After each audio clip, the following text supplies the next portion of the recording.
என்னம்மா டிமார்ட்ல வாங்கின டப்பாவை ஸ்டாண்டா யூஸ் பண்ணிட்டு இருக்கிற? என்ன பார்த்துட்டு இருக்கிற யூடியூப்ல வந்து பட்டிமன்ற ராஜா அப்படின்னு ஒரு சேனல் இருக்கு. அது வந்து பாரதி பாஸ்கர் அவங்க வந்து நடத்துறாங்க. சம்டைம்ஸ் ராஜாவும் வருவார். ஸோ பட்டிமன்றம் ஃபாலோ பண்ணுறவங்களுக்கு தெரியும் அவங்க ரெண்டு பேரும் யாரு சொல்லிட்டு. அவங்க வந்து நிறைய குட்டி குட்டி ஸ்டோரிஸ் வந்து அதில் ஷேர் பண்ணுவாங்க. நிறைய மகாபாரத கதைகள் தான் சொல்லுவாங்க. எனக்கு வந்து நிறைய பேருக்கு இந்த புக்கு படிக்கிற பழக்கம் இருக்கும். எனக்கு வந்து படிக்கிற பழக்கம்லாம் கிடையாது. எனக்கு யாராவது கதை சொன்னாங்கன்னா நல்லா உட்காந்து கேட்பேன். அந்த மாதிரி இப்போ ஆடியோ புக்ஸ்ன்னு சொல்லிட்டு வருது. ரொம்ப வருஷமாக இருக்குது, நிறைய பேருக்கு தெரிஞ்சிருக்கும். ஸோ அது வந்து நான் கொஞ்சம் வருஷமாக ஃபாலோ பண்ணுறேன். அந்த மாதிரி தான் பொன்னியின் செல்வன்லாம் நான் அந்த புக்கை ஆக்சுவலாக வந்து கூகுளில் வந்து டவுன்லோட் பண்ணி பொன்னியின் செல்வன் படிக்க ஆரம்பித்தேன். சரிங்களா, படித்தா எனக்கு செம்ம டென்ஷன் ஆயிடுச்சு. ஏன்னா அவ்வளோ லென்த்தா போகும். அதாவது ஒரு விஷயமும் ஆமாம் அது எப்படி எனக்கு உங்களுக்கு புரிய வைக்கிற மாதிரி சொல்கிறதுன்னு எனக்கு தெரியல. அதாவது அவர் வந்து அந்த ஊருக்கு போனார், அவ்வளோதான், ஓகேவா? இதையே ஒரு 5 பேஜுக்கு பேசுவாங்க. ஐயோ, அதாவது தமிழில் வேற நான் தத்தக்கு புத்தக்குன்னு படித்து எனக்கு ஒரு வழி ஆயிடுச்சு. எப்படா முடிப்போன்னு அந்த ஃபர்ஸ்ட் எபிசோட் நான் சொல்கிறேன். அதாவது காக்கா பறந்துச்சு, அது குருவி இப்படி பறந்துச்சு, அது குருவி அப்படி பாடிச்சு. அவ்வளோ அதாவது தமிழ் பிடிச்சவங்களுக்கும் படிக்கிறவங்களுக்கும் அது ரொம்ப இன்ட்ரெஸ்டிங்காக இருக்கும். எனக்கும் இன்ட்ரெஸ்டிங்காக தான் இருந்தது. அதனால் அடுத்து போகடா, அது நாவல்ல அப்படின்ற மாதிரி இருந்தது. ஸோ அப்போ தான் நான் வந்து சர்ச் பண்ணி இந்த ஆடியோ புக்ஸ்ன்னு போய் அப்படின்னு தான் நான் பொன்னியின் செல்வனை முடித்தேன். அதனால் எனக்கு ரொம்ப பிடிக்கும். கதை சொல்கிறது ரொம்ப பிடிக்கும். கதை சொல்கிறதும் ரொம்ப பிடிக்கும், கேட்குறதும் ரொம்ப பிடிக்கும். படிக்கணுன்னா நம்மளுக்கு கொஞ்சம் கஷ்டம்தான். ஸோ இவங்க வந்து பாரதி பாஸ்கர் அவங்க மேடம் வந்து ரொம்ப சூப்பராக கதை சொல்லுவாங்க. அவங்க பட்டிமன்றம் பேசும்போதே நம்மளுக்கு அப்படியே ரொம்ப புல்லரிக்கிற மாதிரி தான் இருக்கும்.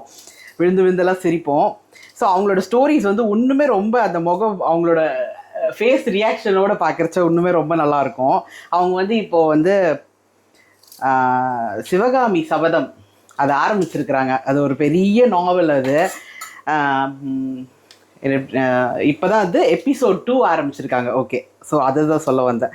எபிசோட் 2 ஆரம்பிச்சிருக்காங்க. ஸோ என்ன மாதிரி புக்கு படிக்க கஷ்டமாக இருக்கிறவங்க இந்த மாதிரி நீங்கள் பார்க்கலாம். கொஞ்சம் வாரத்துக்கு ஒன்று அப்படி தான் விடுவாங்க, ஸ்லோவாக தான் போகும்.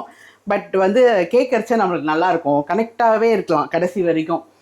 அவங்க வந்து ஒரு வாரத்துக்கு ஒரு எபிசோட் விட்டாலும் லாஸ்ட் எபிசோடில் என்ன நடந்தது அவங்களே ஒரு ஷார்ட்டாக சொல்லிடுவாங்க.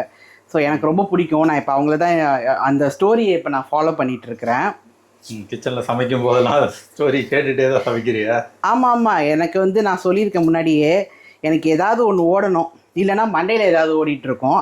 அதனால் இந்த மாதிரி ஏதாவது போனோன்னா ஃபுல் கான்சன்ட்ரேஷன் அதில் போயிடும். ஸோ வேறு எந்த யோசனையும் வராது. அதனால் எனக்கு ரொம்ப பிடிக்கும். கனின்னு சொல்லிட்டு இருக்காங்க, கனி திரு, நிறைய பேர் தெரிஞ்சிருக்கோம். அவங்களும் வந்து இந்த மாதிரி ஸ்டோரிஸ் நிறையா சொல்லுவாங்க. பொன்னியின் செல்வன் ஆக்சுவலாக அவங்களோட ஆடியோ இதுதான் நான் பார்த்தேன். ரொம்ப நல்லாயிருக்கும். அவங்களோட தமிழ் உச்சரிப்பு, அவங்க வாய்ஸில் அந்த கதை கேட்குறதும் ரொம்ப நல்லாயிருக்கும். இவங்களும் பொன்னியின் செல்வன் ரொம்பவே ஷார்ட்டாகவே சொல்லி முடிச்சிருப்பாங்க. பார்க்காதவங்க பாருங்கள். ஸோ இன்றைக்கி சமையல் பண்ணிக்கிட்டே அவங்க பாட்காஸ்ட்டை தான் நான் கேட்டுட்ருக்கிறேன். உனக்கு ஏதாவது புக்கு படித்த ஞாபகம் இருக்கா ஜோ? எனக்கு புக்கு படித்த ஞாபகம்லாம் இல்லை. ஆனால் இவங்க பாரதி பாஸ்கர், நான் ஃபஸ்ட்டு சிட்டி பேங்க்கில் ஒர்க் பண்ணும்போது அங்கே ஒர்க் பண்ணிட்டு இருந்தாங்க இவங்களும். ஸோ இவங்களாம் அப்போ ஒரு பெரிய பொசிஷனில் தான் இருந்தாங்க. தமிழ் எப்படி ஃப்ளூயண்ட்டாக பேசுகிறாங்க, அந்த லெவலுக்கு இங்கிலீஷும் பேசுவாங்க. ஆமாம், ஐயோ வெரி டேலண்டட். எனக்கு ரொம்ப பிடிக்கும் அவங்கள. இது ஃபுல்லாக புக்ஸு தான் இருக்கும் அவங்க ஃபுல்லாக. பரவாயில்ல, இதுக்கெல்லாம் டைம் ஒதுக்கி அவங்க பட்டிமன்றம்லாம் போகிறதே பெரிய விஷயம். எனக்கு தெரிஞ்சு சிட்டி பேங்க்கில் அவங்களுக்கு மட்டும் அந்த ஸ்பெஷல் இது மாதிரி எக்ஸப்ஷனல் கேஸ் மாதிரி வச்சுருக்காங்கன்னு நினைக்கிறேன். ஸோ அவங்க பப்ளிக் ஃபிகர்ன்றதுனால ஸோ அந்த லீவ்ஸ் எல்லாம் அவங்கள கண்டுக்க மாட்டாங்க. ஆனால் நல்ல டைப்பு. நானே பேசியிருக்கேன், 2-3 தடவை பேசியிருக்கேன். டீ குடிக்கும்போது, என்ன நீங்கள் நியூ ஜாயினியா, எப்போ வந்தீங்க, என்ன பண்ணுறீங்க? ஆமாம் மேடம், அப்போலாம் அவங்கள தெரியாது யாருன்னு.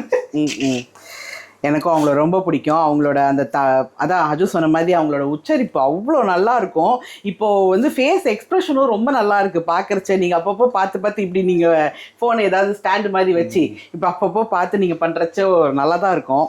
ஸோ தமிழ் ஏதாவது கதை கேட்கணும் அப்படின்னு சில பேர் இருப்பீங்கள்ல, கதை கேட்கறது ரொம்ப பிடிக்கும்னு இருப்பீங்க. பாட்டி தாத்தாலாம் வீட்டில் இருந்தால் நம்மளுக்கு கதை சொல்லுவாங்க. இந்த வயசில் கதை சொல்லுன்னா மண்டை மேலேயே 2 போடுவாங்க. நான் அஜுவையே நிறைய தடவை கேட்டிருக்கிறேன். ஆமா, அதை போய் பாருடுவாரு. நான் அஜுவே போய் கேட்பேன், அஜு ஏதாவது கதை சொல்லி என்ன தூங்க வை அஜு அப்படின்னு சொல்லிட்டு. இப்போ கூட போய் கேட்டிருக்கிறேன் இந்த ரீசெண்ட் டைம்ஸ்ல கூட. ஸோ நம்மள மாதிரி ஆட்களுக்கு வந்து இப்பெல்லாம் சின்ன குழந்தைங்களுக்கே யாரும் கதை சொல்றது இல்லைம்மா, ஃபோனை கையில் கொடுத்து பாடுறா பிடிச்சது. அப்பெல்லாம் இல்லை, நான்லாம் நிறைய பிள்ளைங்களுக்கு கதை சொல்லிட்டு தான் இருக்கிறேன். ஆமாம் ஆமாம், ஃபோனை விட நம்ம சொல்கிறச்சு அது இன்னும் அது நல்லா இருக்கும், பசங்க இன்னும் கனெக்ட் ஆவாங்க. ஸோ நீங்கள் ஏதாவது இந்த மாதிரி ஏதாவது சேனல் ஃபாலோ பண்ணுறீங்கன்னா எனக்கு சொல்லுங்கள். எனக்குன்னா இவங்க 2 பேரும் தான் பிடிக்கும். வேறு ஏதாவது ஸ்டோரி யாராவது இப்போ சொல்லிட்டு இருக்காங்க நல்லா இருக்கு அப்படின்னா கமெண்ட் பண்ணுங்க, பார்க்கலாம். சரி, சமையலை முடிக்கிறியா? ஆமாம், அவ்வளோதான். நெக்ஸ்ட் வீடியோவில் பார்ப்போம். பை.